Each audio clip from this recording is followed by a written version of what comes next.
Hi, I'm Rachel, and welcome to my channel, La Bricoleuse, where I share tips, techniques, and costume history from over 25 years working as a costume craftsperson. In 2016, I had the incredible good fortune to become the conservator of an archive of a successful British milliner, Ada Phillips Riddle, who practiced her craft throughout the 20th century under the name Madame Sheeta. In this video, I aim to preserve the story of her extraordinary life and career. At the height of her success, she made hats for musical spectaculars and pantomimes in London's West End and touring throughout England, as well as contributed millinery to films. The most famous one being 1949's The Red Shoes with Maura Shearer. In this 1918 photograph of Ada's family, she's the little girl wearing a white dress in the center with her parents and her older brother Teddy. Her father Edward owned a motorcycle repair shop in Croydon, a borough of London. The motorcycle was a new innovation, invented at the end of the 19th century and coming into mass production at the time of Ada's birth. Tragedy struck in 1925 when older brother Teddy was killed in a motorcycle accident. He was 2 years her senior, and when he died, 15-year-old Ada struggled with her grief. She started smoking and drinking, skipping school, and running around with the boys from Teddy's cycle club, including a young man who would become her husband, Bill Riddle. In Britain in 1927, most young people didn't go to a university. They learned trades at vocational schools. Ada enrolled in a millinery program, which gave her a distraction from her grief and a productive creative outlet. She passed the certificate exam and decided that millinery would be her career. She applied for apprenticeships at millinery studios. Her first position was at a prestigious hat boutique in London's luxury shopping destination, Bond Street. In 1931, she opened her own studio in Croydon under the name Madame Sheeta, model milliner. I'm sure you're wondering, where does the name Madame Sheeta come from? According to Bill Riddle's nephew Keith, Sheeta began as an inside joke. Bill and Ada were the kind of couple where one minute they're professing their love for each other, then they get in a fight and they're throwing dishes. He called her Sheeta after the wild panther in the Tarzan tales. Ada embraced the nickname and turned it into her professional identity. In the 1920s and 30s, everybody wore hats every day and for all kinds of occasions, so Madame Sheeta catered to a large potential clientele. Retail millinery is fickle, though. If your collection of hat designs doesn't appeal to customers for whatever reason, you won't sell enough to succeed. This is conjecture, but I believe that Ada Phillips realized that if she could teach millinery at a trade school, that would provide a steady income stream in case her retail designs sold poorly one season. In 1935, Sheeta, as she would be known henceforth, taught her first millinery class at her alma mater, the Croydon School of Art and Crafts. And the next year, she arranged displays of her students' work, not fashion shows, art exhibits, so the hats were presented in a gallery format. Over the course of her career, she taught at 7 different art schools, trade schools, and colleges. This notice was printed on the inside cover of one of the course catalogs. I love imagining that soldiers might take advantage of the fact that, in addition to leather crafting and woodworking, they could also learn to make hats. This is her 1937 passport, a turning point in her career. Sheeta was 27 years old when this photograph was taken, and she'd been working as a milliner for a decade. She and Bill Riddle had been married for 5 years, and she'd been teaching millinery at trade schools for 2. In this year, she became an examiner for the Board of Education and Art, which conferred diplomas on students who hoped to be certified as apprentices.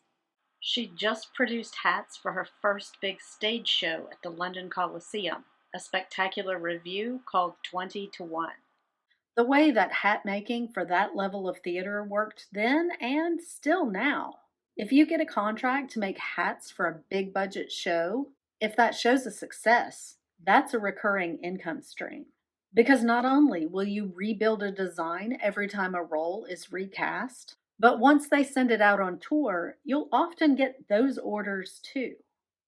So when she was contracted to do hats for the Coliseum, not only was the show's run extended, but the producers sent out 2 tours over the next 5 years. Sheeta learned that in addition to teaching, theatrical millinery is yet another viable income stream. What's been happening in the world during these early years of her life? 1914 to 1918 was World War I. She was between the ages of 4 and 8 years old. In this war, the British Army replaced horses with motorcycles for couriers taking orders from the generals to the infantry at the front in battle.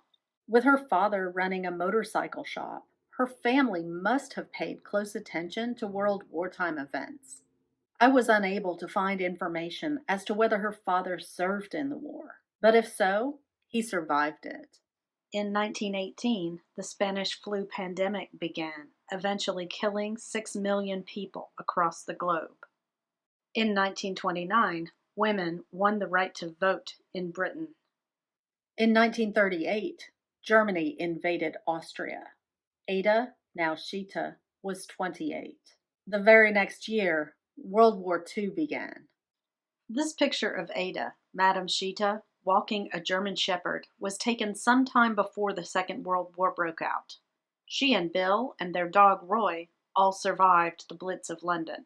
During this prolonged attack, as German planes bombed the city every night for almost 2 years, they lived under blackout restrictions. Their borough, Croydon, weathered the heaviest Axis assault of the campaign, over 2,000 bombs, because the major London airfield was located there at the time. The German planes bombed the crap out of Croydon, hoping to hit some of the British planes on the ground and damage their airstrip.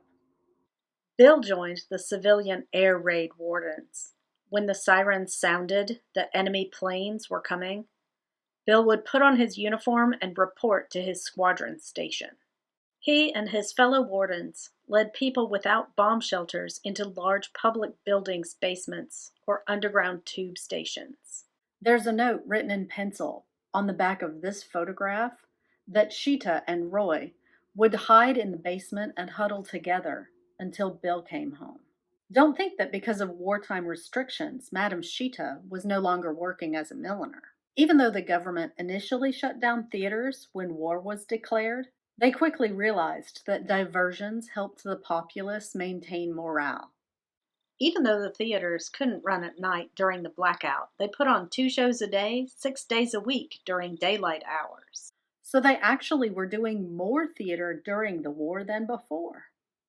Sheeta made hats for 16 musical revues and ballets during the war, as well as 6 propaganda films produced by the Allied forces, and 4 Hollywood movies produced by MGM Studios. One remarkable thing that I found in her invoices, especially for these propaganda films, she was partly paid for her work with extra ration coupons. That they would pay her not just in money, but also in ration coupons, gave her a level of compensation that is genuinely luxurious in a time of such austerity. Sheeta and Bill split up a couple of years after the war. She continued to work in theater and film industries until the end of the 1950s, but didn't retire from teaching millinery until 1980.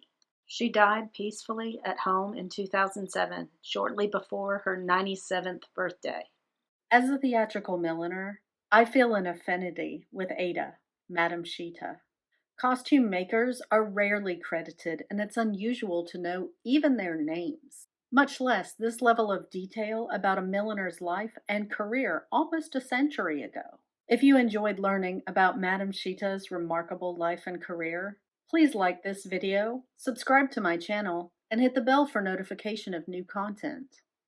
I hope this will be the first in a series of short biographies of the costume makers of yesteryear. And if you'd like to learn more about Madame Sheeta's extraordinary legacy, you can watch this conference presentation I gave in the fall of 2020, Madame Sheeta's Esparterie.